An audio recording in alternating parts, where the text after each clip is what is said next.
Hello guys and welcome back to my YouTube channel. तो आज हम द अपोथेकेरी डायरी सीजन 2 के एपिसोड 5 में देखेंगे कि क्या होता है। तो जैसा कि आपने पिछले एपिसोड में देखा कि मामा फॉरेन इनवॉइस को मून गॉडेस दिखाने का कोशिश करती है।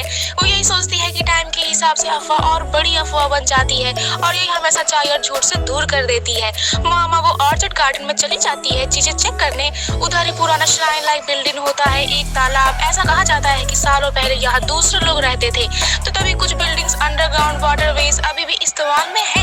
तभी सीसुई आ जाती है। वो उससे पूछती है कि तुम यहाँ क्या कर रही हो। तो मामा भी उससे यही सवाल पूछती है। तो सीसुई बताती है कि वो यहाँ काम से आई है। तो मामा उससे बोलती है कि स्नैक्स खाने। तो सीसुई उसे बताती है कि वो मॉथ्स पकड़ने आई है। मामा बोलती है कि ये गलत है, तुम्हें ऐसा नहीं करना चाहिए। तो सीसुई बोलती है कि उसने मोस्टली कीड़े किताबों में ही देखे थे, पर रेयर पैलेस में आकर वो बहुत प्रकार के कीड़े देख पा रही है। तो मामा सोचने लग जाती है कि रेयर पैलेस में ट्रेड वगैरह बहुत होता है, पक्का ये सामान के साथ आ गया होगा और रिप्रोड्यूस्ड हो गया होगा। मामा पूछती है कि ये बटरफ्लाई बन जाएगा। तो सीसुई बताती है कि ये मॉथ्स है, अभी तो नहीं बट ये जल्दी बहुत सुंदर लगेंगे। तो मामा सोचती है कि क्या ओल्ड लेडी जब डांस की थी क्या ये वहाँ होंगे। तो सीसुई उसे इनवाइट करती है इन मॉथ्स को रात में देखने को, क्योंकि ये चांद की रोशनी में बहुत चमकते हैं। ऐसा लगता है जैसे तुम स्वर्ग में आ गए हो। मामा बोलती है कि ये कुछ ज्यादा ही नहीं हो गया। फिर उसे समझ आता है कि चांद की रोशनी में चमकना। तो मामा सीसुई से मॉथ्स के बारे में और जानकारी लेती है और तभी मामो सीसुई से उसकी मदद करने को कहती है। वो सोचती है कि ये पक्का काम कर जाएगा। वो जिनसी को तैयारियां करने को कहती है। जिनसी अपने काम में लग जाता है। मामा भी सीसुई से मॉथ्स के बारे में बात करती है। जिनसी ये सब एम्परर को भी बताता है। तैयारियां होती है और फाइनली वो दिन आ जाता है जिस दिन फॉरेन इनवॉइस के आने की वेलकम पार्टी होती है। वो नॉर्थन गार्डन में होती है जहाँ मून स्पिरिट 50 साल पहले थी। नॉर्मली मेंस पैलेस में नहीं आ सकते, पर इस सेलिब्रेशन में वो भी इनवाइटेड थे और सीनियर रैंक कॉन्सर्ट्स भी आई थी। गेस्ट अपने कैरेज के अंदर से इसे एंजॉय कर रहे थे ताकि फॉरेन इनवॉइस को कोई बाधा ना आए। मामा बताती है कि उनकी आंखें ब्लू है और गोल्डन हेयर, सच में बहुत सुंदर है। हम उन्हें बैड एक्टर्स नहीं पेश कर सकते। इवन अपना कर्टन इतना ऊपर रखी है एम्परर को अपना फेस दिखाना बताता है कि ये लोग खुद को कितना कॉन्फिडेंट मानती है। सीनियर रैंक कॉन्सर्ट्स इस चीज से काफी चिढ़ सकती है, कोई शक नहीं की लड़ाई हो। और इसी दौरान कार्यक्रम शुरू हो जाता है। तलवारबाजी दिखाई जाती है, सभी उनके टेस्ट के हिसाब से होता है। पर मामा बताती है कि वो दोनों बोर दिख रही है। ये वो जता रही है कि ये अच्छा नहीं है, पर ये दोनों सेम दिखती है। ये सेम ग्रैंडफादर शेयर करती है। ये दोनों जुड़वा लग रही है। क्या यही तो नहीं गाउशन की दो जुड़वा लड़कियों की कहानी थी। ये संभव हो सकता है। तभी उनमें से एक अपने कैरेज से उतर कर एम्परर के सामने आ जाती है और बोलती है कि बड़े दुख की बात है कि हम दोनों इतना दूर दूर है। मैं आपके साथ करीब बैठकर बात करना चाहूंगी। इवन आपको छोटा भाई एब्सेंट है, मैं उससे भी मिलना चाह रही थी। ये सुनकर कॉन्सर्ट्स और मामा का मुंह उतर जाता है। मामा सोचती है कि इन दोनों का पक्का यही प्लान होगा कि एम्परर और उनके भाई के साथ शादी करना और पॉलिटिकल काम बनाना। तभी दूसरी लेडी आ जाती है और आयला यानी उस लेडी को मना कर देती है और परफॉर्मेंस एंजॉय करने को कहती है। मामा सोचती है कि ये लोग वो ब्यूटीफुल मून गॉडेस को देखने में इंटरेस्टेड नहीं है जो इनके ग्रैंडफादर बताए थे। हमसे ज्यादा सुंदर इस दुनिया में कोई नहीं है, ये लोग यही सोचती होंगी। इसलिए इन्होंने कॉन्सर्ट्स को मिरर गिफ्ट किया उन्हें प्रोवोक करने को। खैर मेरे जब तो मेरी मून स्पिरिट दिखाने की है और टाइम आ गया है, तो मामा जिनसी को चेक करने चली जाती है क्योंकि सेलिब्रेशन खत्म होने को आ चुका होता है। मामा गौशन से पूछती है तो गौशन बताता है उससे जितना हो सका उसने कर दिया है। मामा जिनसी को देख के चौंक जाती है और वो लोग स्टेज में आने लगते हैं।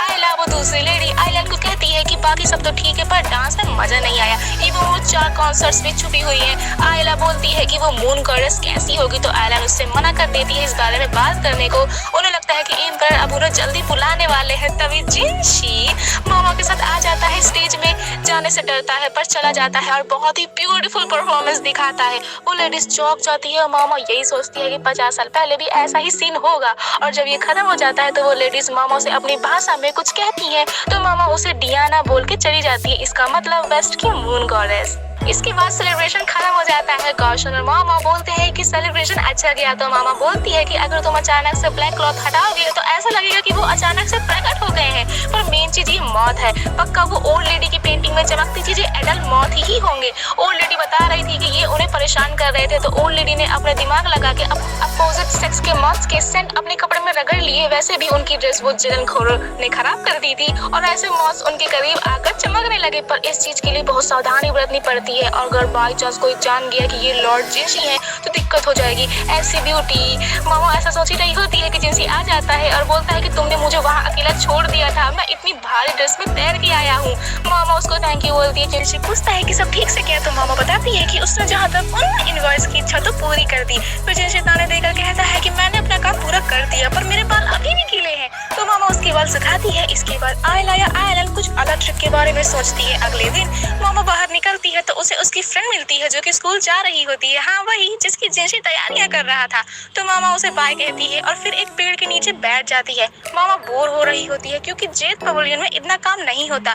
क्लीनिंग में डॉक्टर उन परफ्यूम्स में जुड़ा होगा। इससे याद आया कि वो परफ्यूम्स वाला कांड अभी भी पूरा नहीं सुलझा, जिसे अभी भी इन्वेस्टिगेशन कर रहे हैं। अगर परफ्यूम्स एक साथ मिला दिए जाए तो ये पॉइजन बन सकते हैं। ऐसा इस पैलेस में लाने की कोई जरूरत क्यों किया होगा? लॉर्ड जिनसी ने बताया था कि ऐसा हर एक के साथ इन्वेस्टिगेशन करना मुश्किल है। जेट पवेलियन के तो मैंने सारे पॉइजनस परफ्यूम हटा दिए थे, पर क्या इसमें उन इनवॉइस का हाथ हो सकता है? तो मामा ने बताया था कि शायद हाँ, वो शायद कॉन्सर्ट्स को परेशान करने को हो सकता है, पर उनकी प्राइड खराब हो जाएगी तो शायद नहीं। इसके बाद मामा वहाँ एक स्टिक से सारी चीजें एक करने लगती है। यहाँ 4 कॉन्सर्ट्स है। सबसे ताकतवर फैमिली बैकग्राउंड के हिसाब से यहाँ कॉन्सर्ट लोलन है। इनके पास सेकंड में लेडी लीहुआ आती है जिनका फैमिली बैकग्राउंड स्ट्रॉन्ग है।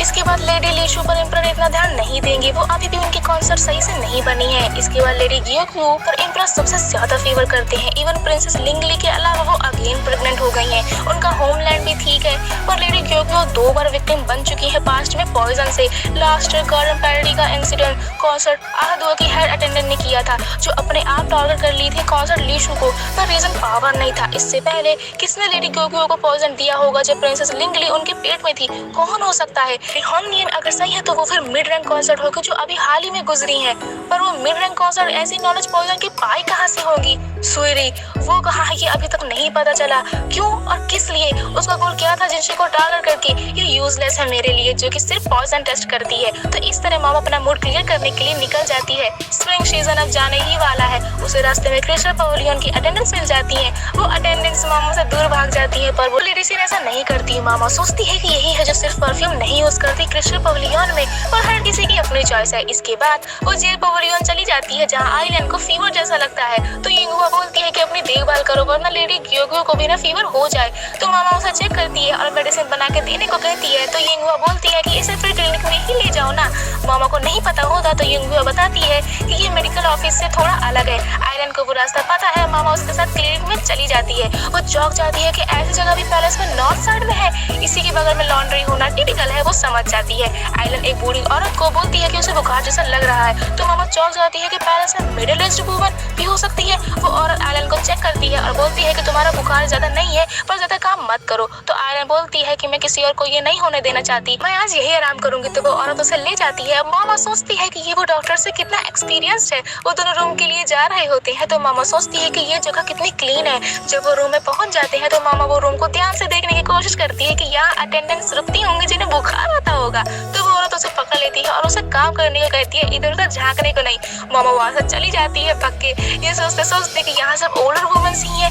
पैलेस में जब कोई बूढ़ा हो जाता है तो उसे चेंज कर दिया जाता है। क्लीनिंग में एक्सपीरियंस नॉलेज की जरूरत होती है। ये लोग शायद और टाइम तक यहाँ रुक सकती है। और वो अचानक से जिनसी से टकरा जाती है सोचते सोचते। जिनसी बोलता है कि ऐसे चलते समय बड़बड़ाए मत करो, तुम गिर जाओगी। तो मामा पूछती है कि आपको क्या चाहिए? तो जिनसी बोलता है कि कुछ नहीं, पर क्या मैं बात नहीं कर सकता जिससे मैं मिलूं? जिनसी पूछता है कि तुम कहाँ थी? तो मामा बताती है क्लिनिक में। उसे नहीं पता था पैलेस में ऐसी भी कोई जगह है। तो जिनसी बोलता है कि तुमको भी इजाजत दी गई थी सब कुछ पैलेस में आते ही देखने को, शायद तुमने ध्यान नहीं दिया होगा। तो मामा बोलती है कि शायद मैंने ही ना सुना होगा, मुझे भेज दिया गया था, मैं इस चीज से सैड थी सर, इसलिए। मामा सोचती है कि जब भी वो ये बोलती है उसे बुरा लगता है। मामा बोलती है कि वो ऐसी जगह देख के चौंक गई है, इसी को मेडिकल ऑफिस क्यों नहीं बना दिया जाता? तो वो बताते हैं कि ऐसा होता तो अच्छा होता, पर ओनली मेंस ही मेडिकल ऑफिसर बन सकते हैं और सिर्फ मेडिकल ऑफिसर्स ही मेडिसिन बना सकते हैं। तभी मामा को लगता है कि क्लिनिक में दवा की महक नहीं आती, इसीलिए।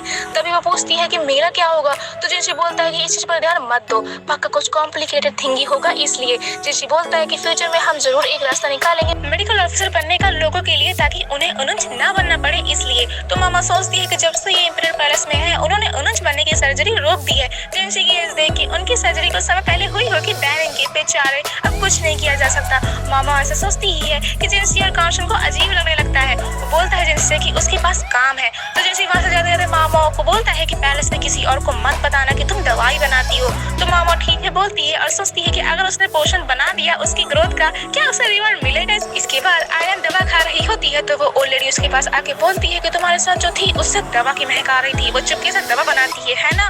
OMG गाइस, इसका मतलब मामा के ऊपर शक हो जाता है। बेचारी मामा अब ये क्या करेगी इस चीज से हटने के लिए? देखते हैं अगले एपिसोड में। अगर आपको ये एपिसोड पसंद आया हो तो चैनल को सब्सक्राइब जरूर करें। वीडियो।